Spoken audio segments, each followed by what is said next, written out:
இங்க பாருமா, உனக்கு ஒரு விஷயம் தெரியுமா? சின்ன வயசுல நான் ஒரு தடவை ஃபெயில் ஆயிட்டேன். நான் நல்லா படிச்சிருந்தேன், ஆனாலும் அப்ப எனக்கு ரொம்ப கஷ்டமா இருந்துச்சு. பல மாசங்களா யாரையும் சந்திக்காம தவிர்த்துட்டு இருந்தேன். எனக்கு அப்போ ரொம்ப அசிங்கமா இருந்துச்சு. நான் எப்படி ஃபெயில் ஆகலாம்னு தோணுச்சு. அந்த நேரத்துல எங்க அப்பா என்கிட்ட அப்போ ஒரே ஒரு விஷயத்தை மட்டும் தான் சொன்னாரு. இங்க பாருப்பா, தோல்விங்கிறது ஃபெயில் ஆகிறதுல இல்ல, நாம தன்னம்பிக்கையை இழக்கிறது தான் உண்மையான தோல்வினாரு. அதனால இப்ப நான் உனக்கு என்ன சொல்றேன் தெரியுமா? இந்த உலகம் உன்னை எப்படி வேணாலும் கிண்டல் பண்ணட்டும், ஆனா நீ மட்டும் தோல்வியை ஒத்துக்காத. அதுக்கப்புறம் அடுத்த வருஷம் நான் நல்லா படிச்சு நல்லா உழைச்சதுக்கு அப்புறம் அப்புறம் என்னம்மா, நான் பாஸ் மட்டும் ஆகல, என் கிளாஸ்லயே நான் தான் ஃபர்ஸ்டும் வந்தேன். அந்த அனுபவத்தை வச்சுதான் சொல்றேம்மா, நேர்மையான எண்ணமும் உண்மையான ஆர்வமும் இருந்தா நாம எதுக்காக பயப்படணும்? அது மட்டும் இல்லாம நம்மளுடைய இலக்கு நம்ம கண்ணு முன்னாடி தென்படும் போது அதை அடையறதுக்கு மனுஷன் தயங்காம இருக்கும் போது எதுக்காகமா பயப்படணும்? நீ செய்யறத செய், மீதி எல்லாத்தையும் அந்த கடவுள்கிட்ட விட்டுருமா.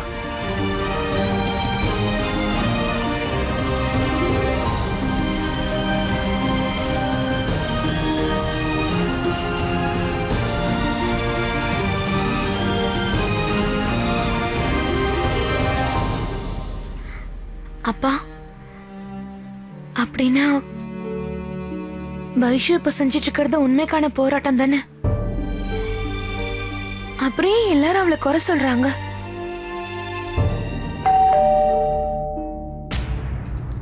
அப்பா, நான் போய் பார்க்கறேன்.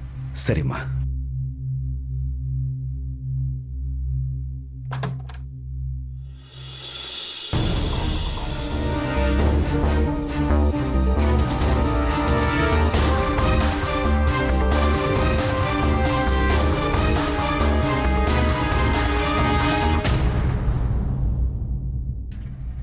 Ratna, I'm sorry.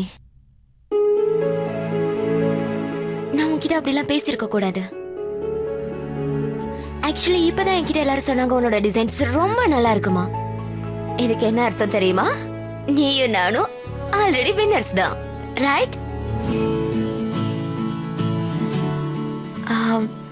ஆக்சுவலி நானும் உங்ககிட்ட சாரி சொல்லணும் கம்ப்ளைண்ட் பண்ணதுக்காக. நான் முதல்ல உங்ககிட்ட வந்து பேசியிருக்கணும். உங்களுக்கு ஒண்ணு தெரியுமா, நீங்க தான் எனக்கு பிடிச்ச மாடல். அதை நினைச்சு எனக்கு ரொம்ப சந்தோஷமா இருக்கு. இந்த சந்தோஷமான விஷயத்த நான் போய் எங்க அப்பா கிட்ட சொல்றேன். அவர் இப்பதான் சொல்லிட்டு இருந்தாரு, உண்மையா நேர்மையா உழைச்சு பயப்படாம இருந்தா கடவுள் உதவி செய்வார்னு சொன்னாரு. பாத்தீங்களா, நீங்க வந்துட்டீங்க. வாங்க வாங்க, நீங்க உள்ள வாங்க.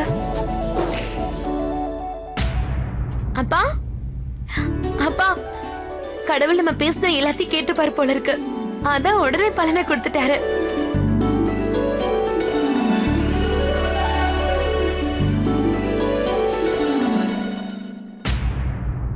மேம், நீங்க அவளுக்காக ஏன் இவ்வளவு சப்போர்ட் பண்றீங்க? I don't understand what's wrong. You have no choice, நிதி. இன்னைக்கு நீ ரத்னா கூட சேர்ந்து பண்ணலனா உன்னை டிஸ்குவாலிஃபைட் பண்ணிடுவோம். அது உன்னோட கரியரையே பாதிச்சிடும். உன் மாடலிங் லைஃப்ல ஒரு தடவை பிளாக் மார்க் வந்துச்சுன்னா உன் பேரு புகழ் எல்லாமே போயிடும். மிஸ் ரத்னா, ரொம்ப துள்ளாத. போக போக பாரு, உன்னோட குட் லக்க நான் கெடுக்காம விட மாட்டேன். ஹே பனாரஸ் பார்ட்டி, நீ உன் லைஃப்ல இந்த நிதி மல்ஹோத்ராங்கிற டாப் மாடலை பகச்சுக்கிட்ட விஷயத்த மறக்கவே மாட்டேன்.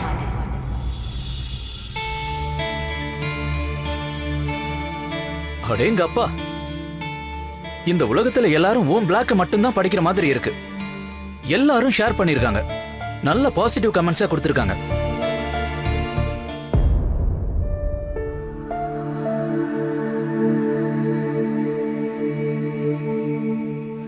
நான் உங்ககிட்ட ஒண்ணு கேக்கட்டுமா? நீ என்ன சொன்ன? மும்பைக்கு போன உடனே நான் ஹீரோ ஆயிட்டனா? மேடம், நெட்ல உங்க கமெண்ட்ஸை படிச்சீங்களா? உண்மையான ஹீரோ நீங்க தான், அதுவும் சில மணி நேரத்துல. என் வைஃப் பெரிய ஸ்டார். Very funny. உனக்கு என்ன இதெல்லாம் விளையாட்டா இருக்கா? என்ன விஷயம்? நான் எதுக்காக உன்னை கிண்டல் பண்ண போறேன்? உன்னை நினைச்சு பெருமைப்படுறேன். நான் என்ன சொல்ல வரேன்னா, அடுத்தது என்ன பண்ணலாம்னு கொஞ்சம் யோசிச்சு பாரு. தேவையில்லாம இப்படி எல்லாம் சோர்ந்து போய் உட்கார கூடாது. இங்க பாரு, உனக்காக இத்தனை பேர் துணையா இருக்காங்க. இந்த பிரச்சனைக்கு ஒரு முடிவை கண்டுபிடிப்பேன்னு அவங்க எதிர்பார்ப்போடு இருக்காங்க. ஆனா நீ தேவையில்லாத பிரச்சனையா யோசிச்சுட்டு இருக்க. எனிவே, உனக்கு ப்ராப்ளம் வேணுமோ இல்ல சொல்யூஷனோ, ஒரு விஷயத்த மறந்துடாத. உன்னோட அன்பான இந்த புருஷன் இருக்கானே மகேஷ், அவனுக்கு சந்தோஷமா சிரிச்சுக்கிட்டு இருக்கிற செல்ல வைஷு தான் வேணும். எப்பவும் சிரிச்சுக்கிட்டே இருக்கணும். டிபிக்கல் மேல். ஸ்மைல கூட டிமாண்ட் பண்றியா? ஏன் பண்ணக்கூடாது? நீ சொல்றது கரெக்ட் தான் மகேஷ். ப்ராப்ளம்ஸ்க்கு சொல்யூஷன் கிடைக்காத வரைக்கும் ப்ராப்ளம்ஸாவே தான் இருக்கும். எக்ஸாக்ட்லி.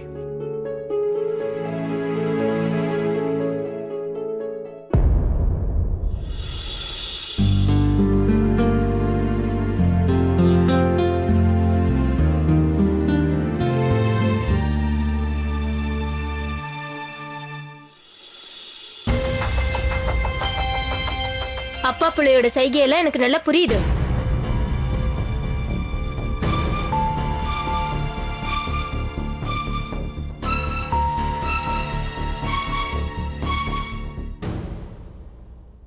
வைஷு, இந்தம்மா சுட சுட இருக்கு, சாப்பிடு. அம்மாடி வைஷு, சாலட் சாப்பிடுமா? அவளுக்கு கொடு.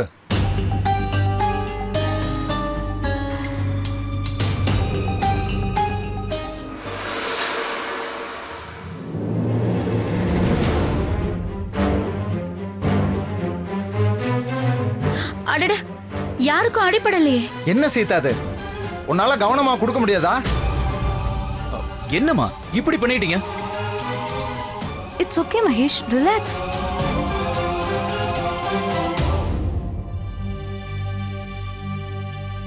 வைஷு பாத்து, குத்திக்க போகுது. வைஷு, நீ விடு, நான் பாத்துக்கிறேன். அட பரவாயில்ல, நான் செய்யறேன்ல. இது என்ன பெரிய விஷயமா என்ன? நல்லா இருக்கு. நல்லா சமைச்சு குப்பையில கொட்டின மாதிரி. என்னதான் அன்பா பேசினாலும் பேசுறவங்களுக்கு தான் திட்டு விடுது. இந்த காலத்துல இப்படிதான் நடக்குது.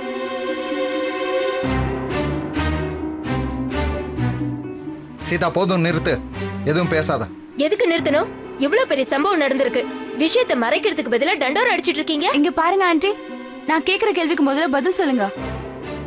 எப்பவும் பொண்ணுங்களே ஏன் ஒரு விஷயத்தை மறைக்க சொல்றீங்க, சகிச்சுக்க சொல்றீங்க, எப்பவும் அடங்கி போக சொல்றீங்க?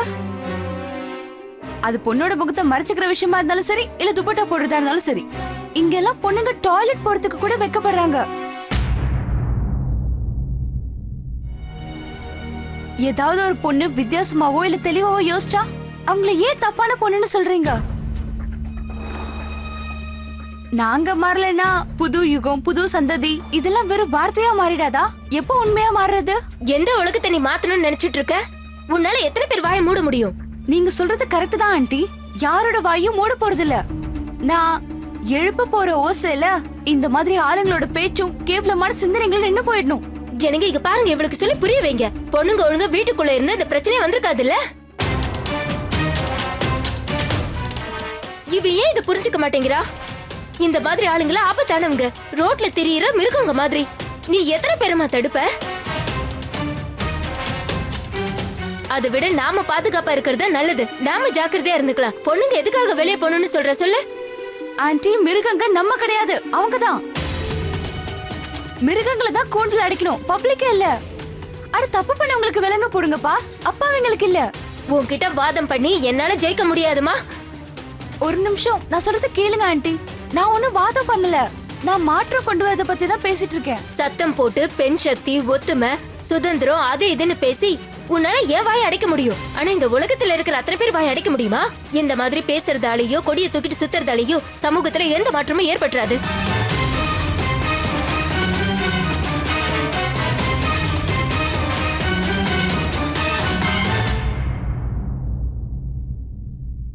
நீங்க கரெக்டா தான் சொல்றீங்க ஆண்டி. ஆனா நான் மாற்றத்தை கொண்டு வருவேன்.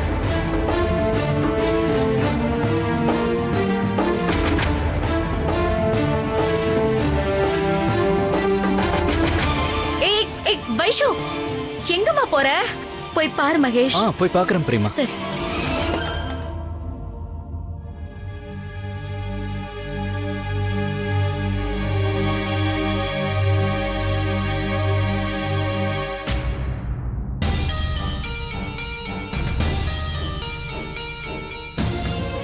சத்தம் போட்டு பெண் சக்தி, ஒத்துமை, சுதந்திரம் அது இதுன்னு பேசி உன்னால ஏன் வாயை அடைக்க முடியும்? ஆனா இந்த உலகத்துல இருக்கிற அத்தனை பேர் வாயை அடைக்க முடியுமா? இந்த மாதிரி பேசுறதாலேயோ கொடியை தூக்கிட்டு சுத்துறதாலேயோ சமூகத்துல எந்த மாற்றமும் ஏற்பட்டுறாது.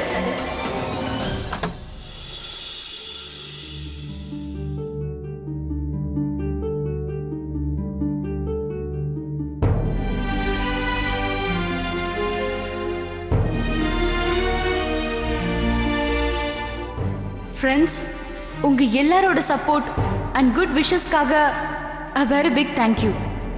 முதல்ல நான் ஒரு விஷயத்தை தெரிவிச்சுக்கிறேன். நேத்திக்கு நான் எழுதின விஷயம் அது எனக்கு நடந்த சம்பவம். வைஷு என்ன? மகேஷ் ஒரு நிமிஷம் ப்ளீஸ். அதுல கோவமும் ஏகப்பட்ட கேள்விகளும் இருந்தது. இது எனக்கு மட்டும் ஏன் நடக்குதுன்னு தோணுச்சு. நான் அப்படி என்ன தப்பு செஞ்சேன் எக்ஸெட்ரா எக்ஸெட்ரா. ஆனா இந்த விஷயம் என்னோடதோ இல்ல என்ன போல ஒருத்தரதோ இல்ல. நான் உங்க எல்லா சார்பா பொறுப்பா நடந்துக்கணும்னு நினைக்கிறேன். நம்ம நாட்டு பெண்கள் முந்தி எடுத்து போத்திக்கிட்டு பயங்கிற போர்வையை போத்திக்கிட்டு வீட்டுக்குள்ளேயே பயந்து உட்காரக்கூடாது. ஏதாவது நீங்க செய்யணும்னு நினைச்சீங்கன்னா வெளியில வந்து இந்த மாதிரி குற்றவாளிகளை அடையாளம் கண்டுபிடிங்க. அவங்களுக்கு கடுமையான தண்டனை வாங்கி கொடுங்க. வாங்க, நீங்களும் நானும் எல்லாரும் சேர்ந்து ஒரு புது உலகத்தை உருவாக்குவோம். சிறு துளி பெருவெல்லம்னு சொல்லுவாங்கல்ல. நீங்க எனக்கு துணையா இருந்தீங்கன்னா லைக் பட்டனை பிரஸ் பண்ணுங்க. வாங்க, இந்த உலகத்துக்கு நம்ம யங்ஸ்டர்ஸோட சக்தி என்னன்னு இந்த உலகத்துக்கு காட்டுவோம். இந்த பாரதம் நம்மளை பார்த்து பெருமைப்படட்டும். என்னது இது வைஷு? நீ போராட்டம் பண்ணலான்னு முடிவு பண்ணிட்டியா? இதுதான் இப்ப தேவை மகேஷ். எல்லாம் தலைக்கு மேல் போயிடுச்சு. நம்ம ஏதாவது ஒண்ணு செஞ்சாதான் எல்லாமே கொஞ்சம் மாறும். உலகம் முன்னேறி போகும். Are you sure Vaishu? அதுக்கப்புறம் பின்னாடி வர பிரச்சனைகளை நீ இல்ல, ஏதாவது செய்யணும்னு நினைச்சா அதை இப்பவே செய்யணும். அதுவும் எல்லாம் ஒண்ணு சேர்ந்து.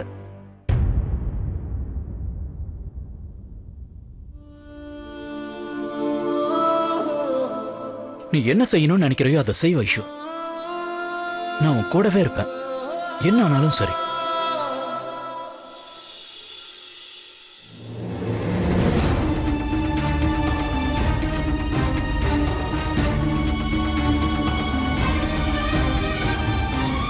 கடவுளே, இந்த பொண்ணு அடங்க மாட்டா போல இருக்கே. கொஞ்ச நெஞ்சம் ஒட்டிட்டு இருக்கிற மானத்தையும் காத்துல பறக்க விட்டுருவா போல இருக்கு.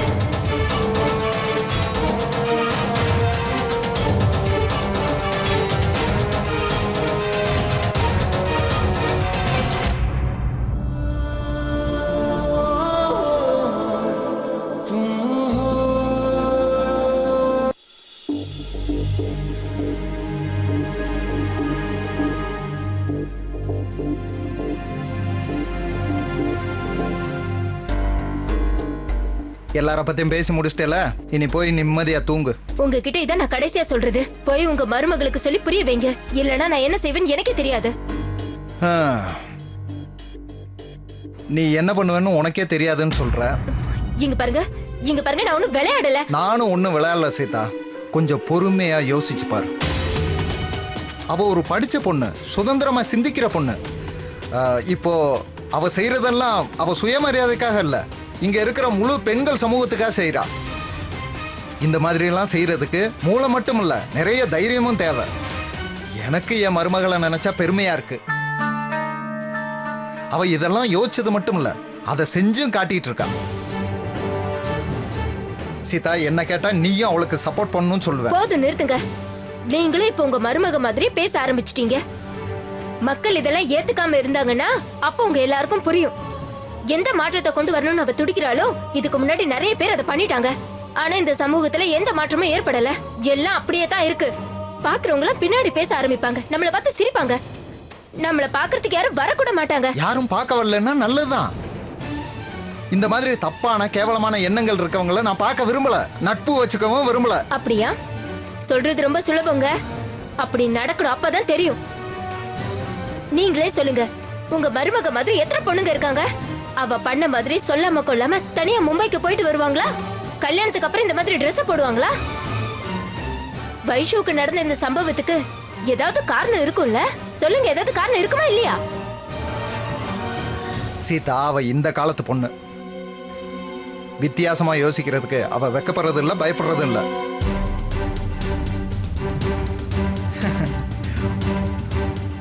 உன்னோட அமைதியில எனக்கு பதில் கிடைச்சிச்சு சீதா.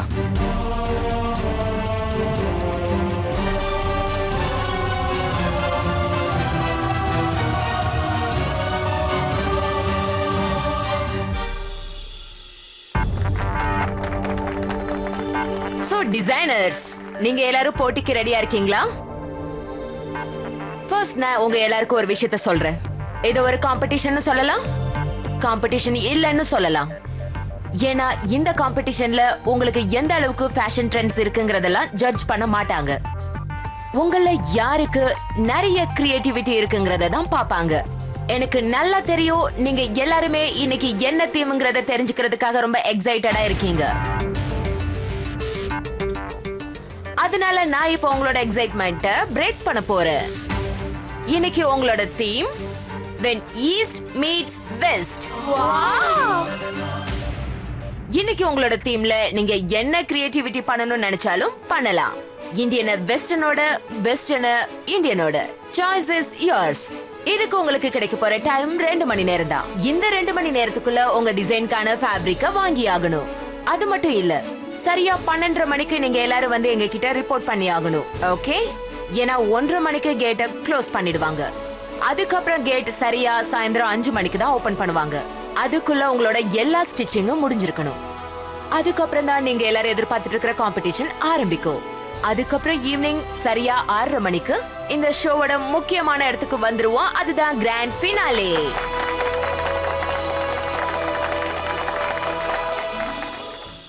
ஏதாவது பட்ஜெட் இருக்கா? அத நீங்களே டிசைட் பண்ணிக்கங்க. உங்களுக்கு எந்த ஃபேப்ரிக் பிடிச்சிருக்கோ அதை நீங்க வாங்கிட்டு வந்து எங்க முன்னாடி செஞ்சு காட்டுங்க. இந்த ஃபேஷன் பொனான்சா 2014ல. So all the designers, are you ready? Yes. உங்களோட டைம் இப்போ ஆரம்பிக்குது. सपने सुहाने, सपने सुहाने, सपने सुहाने लड़के, सपने सुहाने, सपने सुहाने. Hi hi.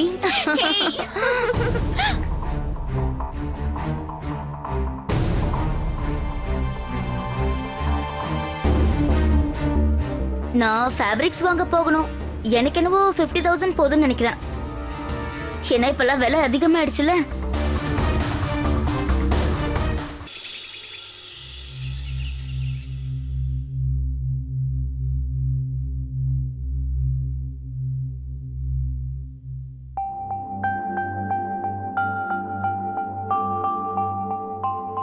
அட, ரத்னாவோட லீவ் ஃபார்ம் இங்க இருக்கு. அவ ரூம்ல வச்சிடலாம். அப்புறம் தொலைஞ்சிருச்சுன்னா ரொம்ப கஷ்டமாயிடும்.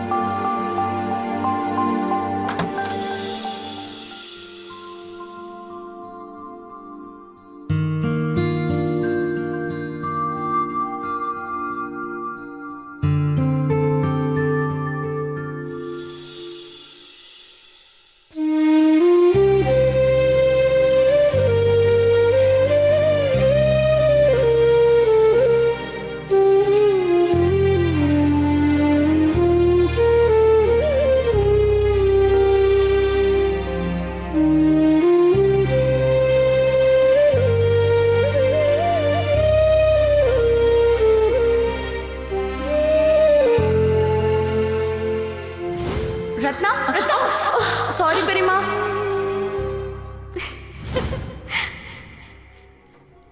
ஏய் ரத்னா, என் தங்கச்சி டிசைனர் ஆக போறா.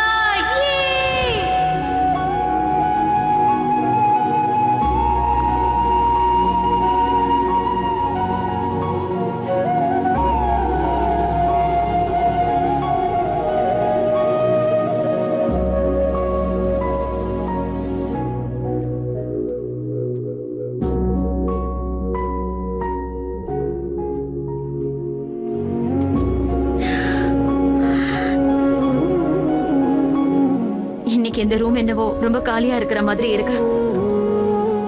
ஆனா நேத்து வரைக்கும் இங்க 2 குறும்புக்கார பொண்ணுங்க கல்லாட்டா பண்ணிக்கிட்டு இருந்தாங்க.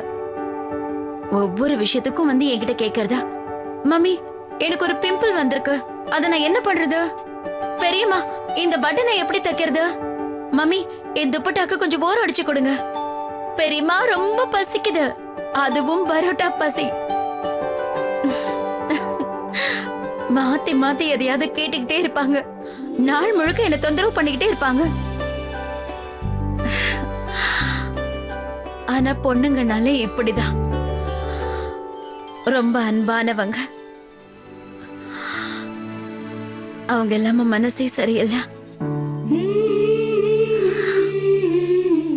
கடவுளே, உங்களோட ஆசீர்வாதமும் உங்களோட கிருபையும் எப்பவும் அவங்களுக்கு இருந்துகிட்டே இருக்கணும். என் பொண்ணுங்க வாழ்க்கையில இதே மாதிரி முன்னேறி போய்கிட்டே இருக்கணும். பெரிய பெரிய வேலைகளை செய்யணும். எங்களை மாதிரி பெரியவங்க கூட அவங்க கிட்ட இருந்து ஏதாவது கத்துக்கணும். இங்க பாருங்க பகவானே, நீங்க தான் இதெல்லாம் பண்ணணும்.